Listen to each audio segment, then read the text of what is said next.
the war in Europe continues with no end in sight.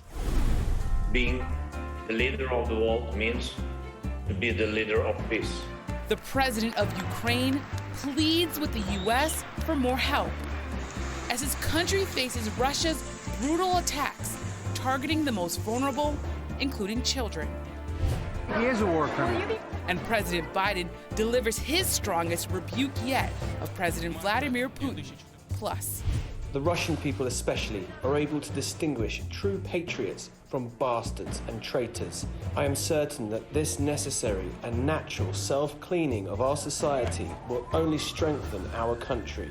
President Putin issues a chilling threat to pro-Western Russians. Next. This is Washington Week. Corporate funding is provided by... For 25 years, Consumer Cellular's goal has been to provide wireless service that helps people communicate and connect. We offer a variety of no-contract plans, and our U.S.-based customer service team can help find one that fits you. To learn more, visit consumercellular.tv. Additional funding is provided by the estate of Arnold Adams, Koo and Patricia Ewens for the Ewen Foundation, committed to bridging cultural differences in our communities. Sandra and Carl DeLay Magnuson, Rose Herschel and Andy Shreves, Robert and Susan Rosenbaum, the Corporation for Public Broadcasting, and by contributions to your PBS station from viewers like you. Thank you. Once again from Washington, moderator Yamiche Alcindor. Good evening and welcome to Washington Week. We're now entering the fourth week of war in Ukraine, and Russia continues to brutally target civilians. The images this week are heartbreaking. In Kyiv, after their apartment building was shelled, residents evacuated in tears.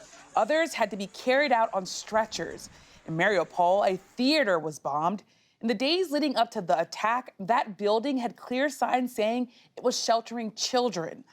On Wednesday, in an address to Congress, Ukraine's President Volodymyr Zelenskyy made an emotional appeal.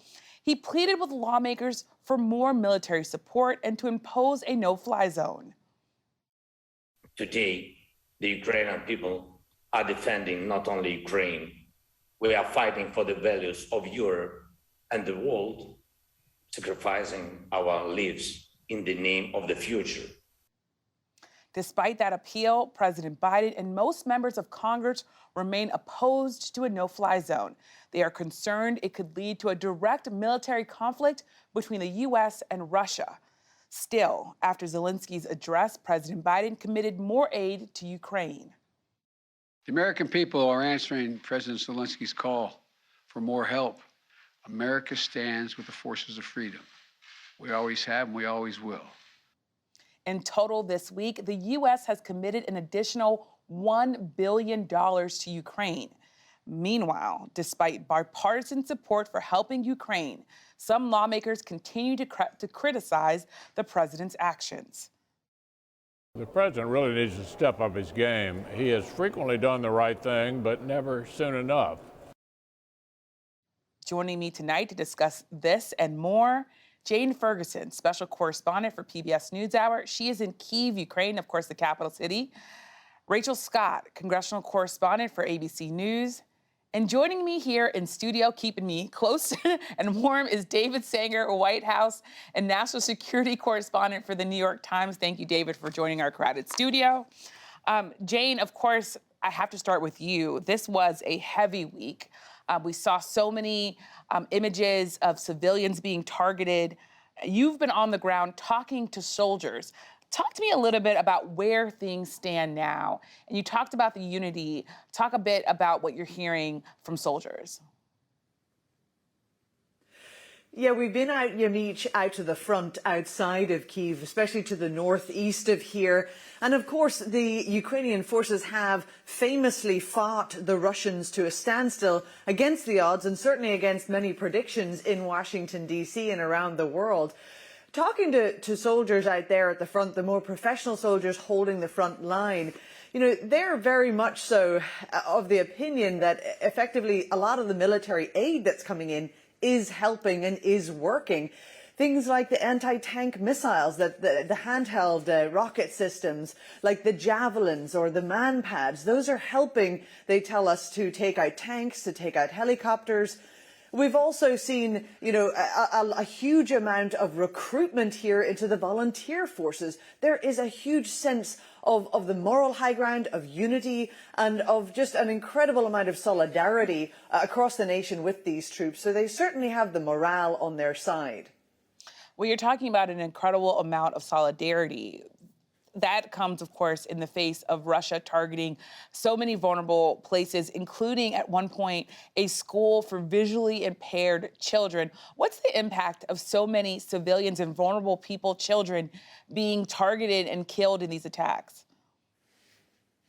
People here are absolutely horrified. They watch the TV news themselves. They're online. They're watching what's happening in cities like Mariupol in the south or Kharkiv in the east, where essentially you're having these cities hammered, civilian areas absolutely hammered by artillery and airstrikes from the Russians. And people here are very, very aware that that is a war crime, that it's illegal to specifically target civilians and civilian areas. There's a real sense here of this nation of people, certainly these cities that are holding out, somehow being punished collectively for that action. But we're also seeing just people coming together in an incredible way.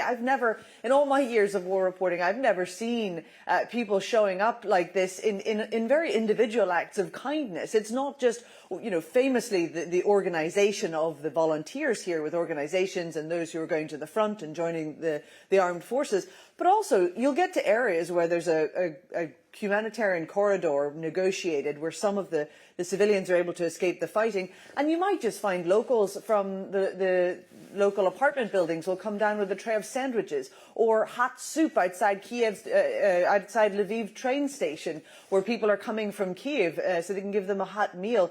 You're seeing these spontaneous acts of solidarity and kindness amongst Ukrainians. They seem incredibly united in the face of all of this.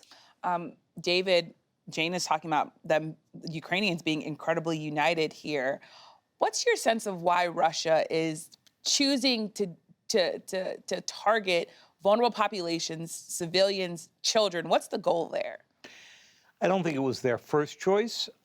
They had a plan, and their plan basically called for sweeping across the country in a few days.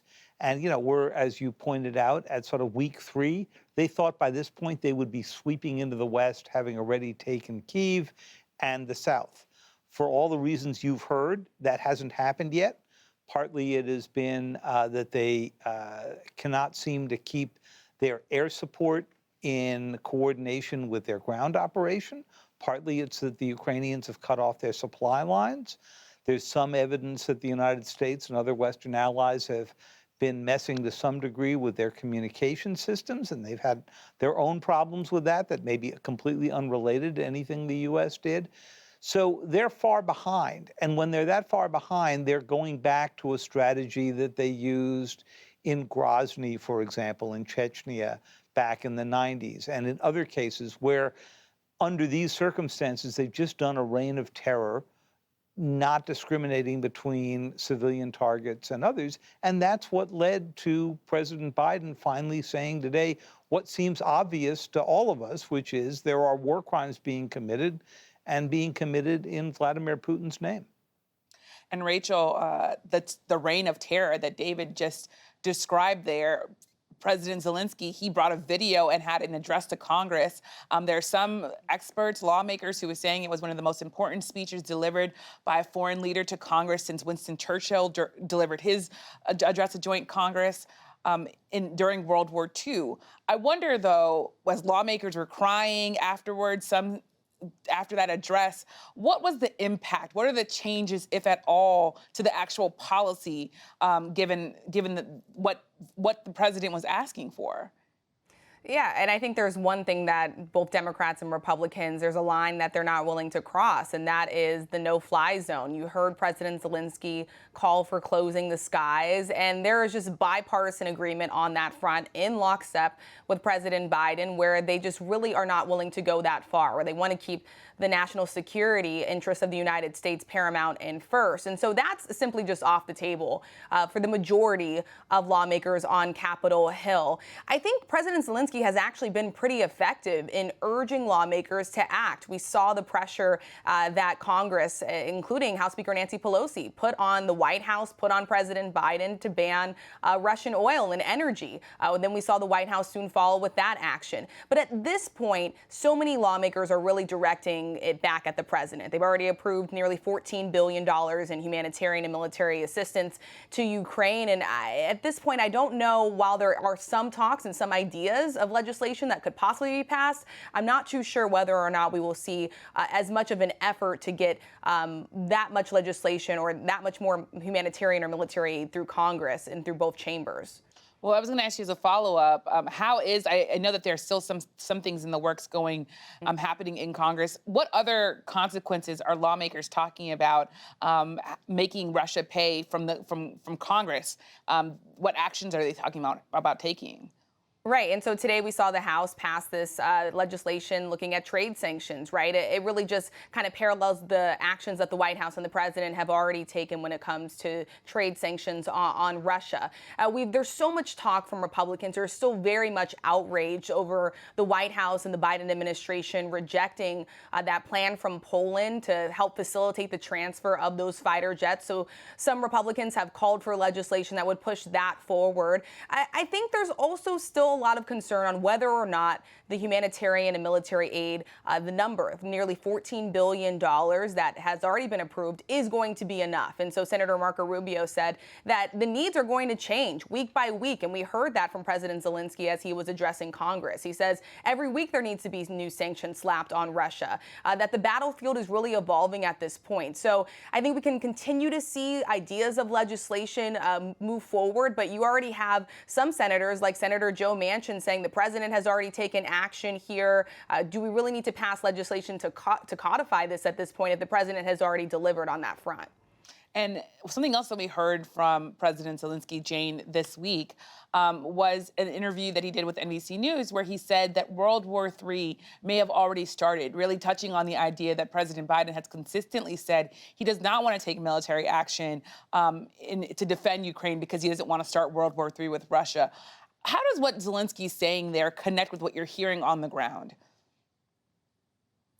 We hear very often, Yamich, when we talk to people that, they say this is about more than Ukraine. Soldiers on the front have said this to me. This isn't just about, Ukrainian territory and Russian territory. This is very much so about Russian expansionism. This is autocracy versus democracy versus a nation state's right to decide to determine its own fate and to determine its own democratic institutions.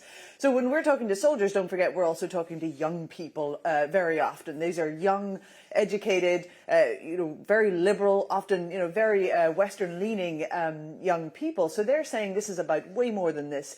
This is about our ability as a nation and any nation to determine its fate. But, just going off of the issue of military assistance there as well, to a certain extent, the successes here on the ground by the Ukrainians, they've almost been kind of a victim of their own success in some ways.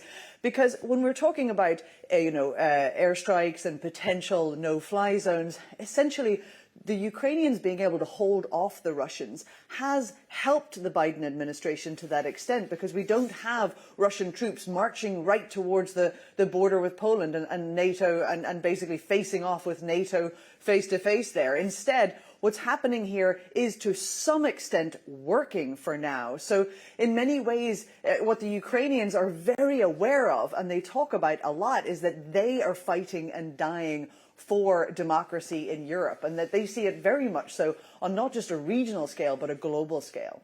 Seeing it on a global scale, David, is also in some ways possibly what Russia is looking at this war as. You have, on the one hand, President Putin at a rally just this week. He was being applauded. He was saying that it's great that his troops are pounding Ukrainian cities.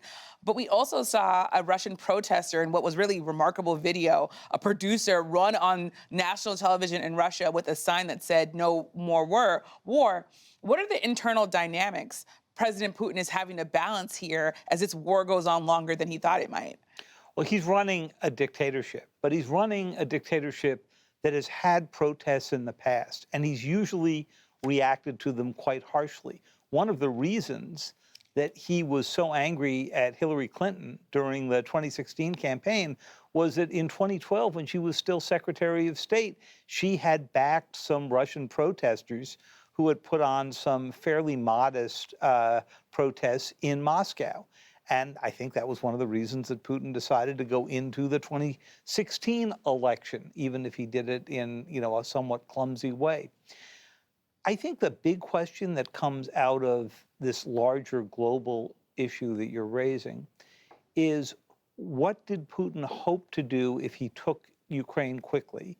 And I think clearly he was hoping that he'd go into Moldova, maybe back to Georgia, where he conducted a brief one in 2008, and try to go reconstruct elements of the old Soviet Union. Even if he didn't conquer those countries, that they would be neutralized from turning to the West and part of what he called a Russian sphere of influence. Now he's got to go recalibrate that a bit because he isn't doing well. And this is what has people worried, because if he is now cornered, if the ruble continues to fall, if he defaults on his debt, which looks very, very likely, he could be tempted to scare the rest of the world off from Ukraine by using a chemical or biological weapon, something that Secretary of State Blinken raised just on Thursday. There are many in the Pentagon who worry that he could use a tactical nuclear weapon, very small one, but one that would do huge damage, as a warning shot to the rest of the world. Hey, I'm serious about this, get out of my way. And that is part of Russian military doctrine. It's called escalate to de-escalate. You raise the level and then negotiate.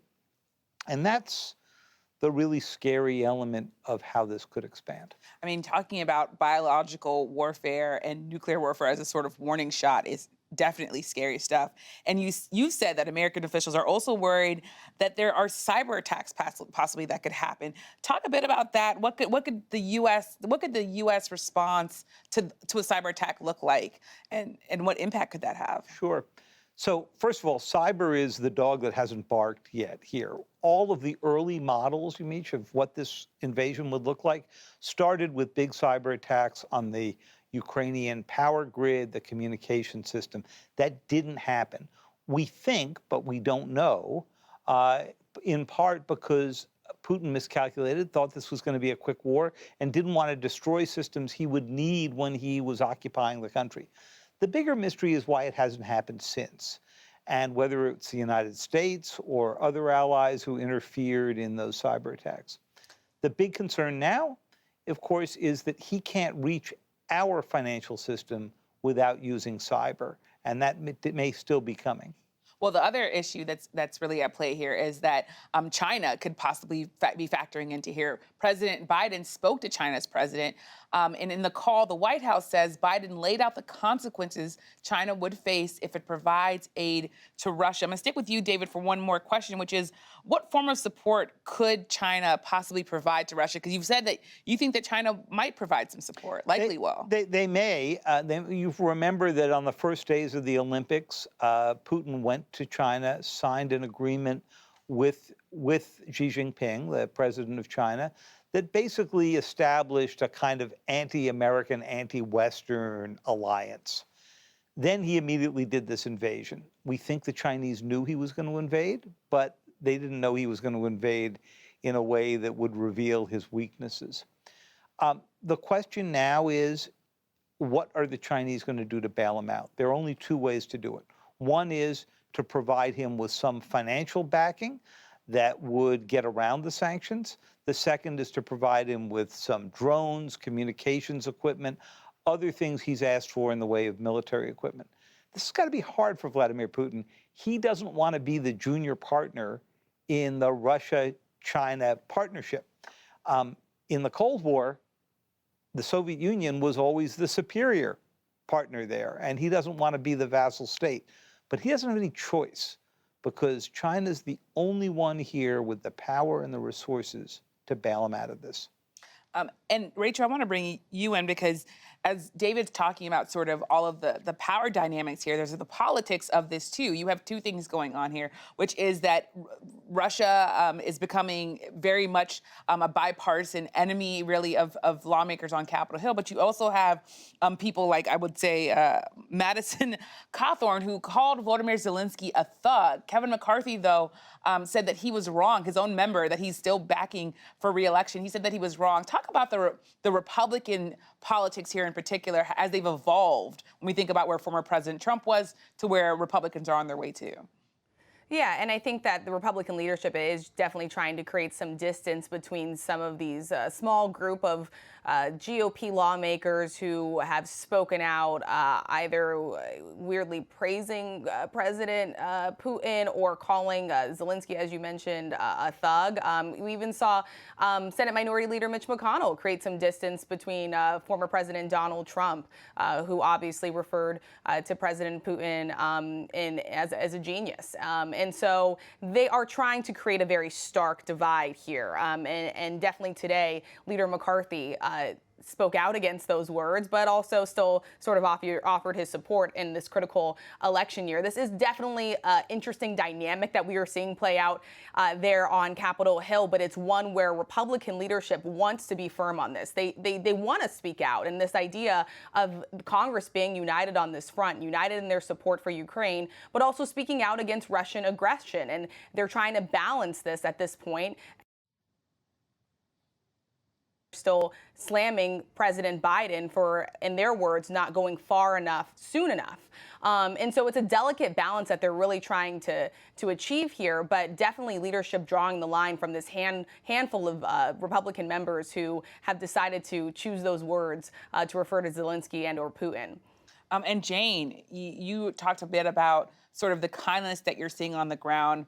But there is this also, it sounds like this resolve by Ukrainians that they will be continuing to defend what could be a months-long engagement here with Russia invading their country. Talk about what Ukrainians are telling you in terms of how long they can really fight this war as they are also dealing with kindness. It's a question, Yamich, I put to everybody that I meet. You know, how long can you hold off? Ukrainians say, well, this is our soil, this is our country, so we don't have any choice. We'll hold off as long as we have to. It's not like this is a territory dispute on the border. This is an entire nation that feels, you know, like it's essentially defending its own home. But going forward, though, it's worth pointing out that peace talks or these peace negotiations are still, you know, going on, stopping and starting. We spoke this week with Zelensky's chief negotiator, and he was very bullish, and he's, you know, describing the Russians as having been almost kowtowed. The change in tone over the last 20 days, he said they've gone from making ultimatums to actually talking. So, you know, they're putting forward a very positive and confident outlook that there will be some successful peace talks in the future. Most people here know, you know, they've launched counteroffensives. The Ukrainian forces, they've tried to push back the Russians. They just started in recent days. I don't think anybody here really expects the Ukrainians to completely defeat the Russian army and see it on its way. Everyone is very well aware that it's really going to be a case of getting those peace talks to a more serious place, and they're hopeful that that could happen. But of course, peace talks, ironically, are determined to a certain extent on the battlefield as well. So everyone's watching very, very closely to see if they can get that breakthrough. We have about 30 seconds left. David, jump in. Just worth thinking about what it is that Putin's asking for. He's asking for neutrality, which Zelenskyy may give him. But he's also asking Zelenskyy basically to recognize that Crimea and that whole southern area belongs to Russia. And he hasn't backed off on that. And that's why many here think that the peace talks are a sham, while Putin just tries to continue the attacks. And it could be a while before that actually got to be a serious conversation. And quickly, do you think that diplomatic solution here could be likely? I know you said that they could be a sham in terms of these peace talks. You know, wars end with diplomatic talks. And Putin must recognize he's lost a lot of altitude here. But his temptation when backed into a corner is to double down. And I think that's what we're seeing in the awful destruction of these cities. And Putin doubling down really, I think, gets to the idea of what Jane was talking about, with it, which is that there are these people that are fighting, they believe, for their freedom, for their families, for a country that they love. So a lot to continue to talk about. Thank you so much to Jane, Rachel, and David for sharing your reporting and for coming on. We'll continue our conversation on the Washington Week Extra. This week's topic, President Biden's challenges here and abroad. Find it on our website, Facebook, and YouTube. And tune in Monday to the PBS NewsHour for live coverage of the Senate confirmation hearings for President Biden's Supreme Court nominee, Ketanji Brown Jackson. That begins at 11 a.m. Eastern. Finally, my heart is with the families and loved ones of journalists killed and injured in Ukraine while covering the war. It's a reminder of the risks we take every day to tell important stories. Thank you for joining us. Good night from Washington.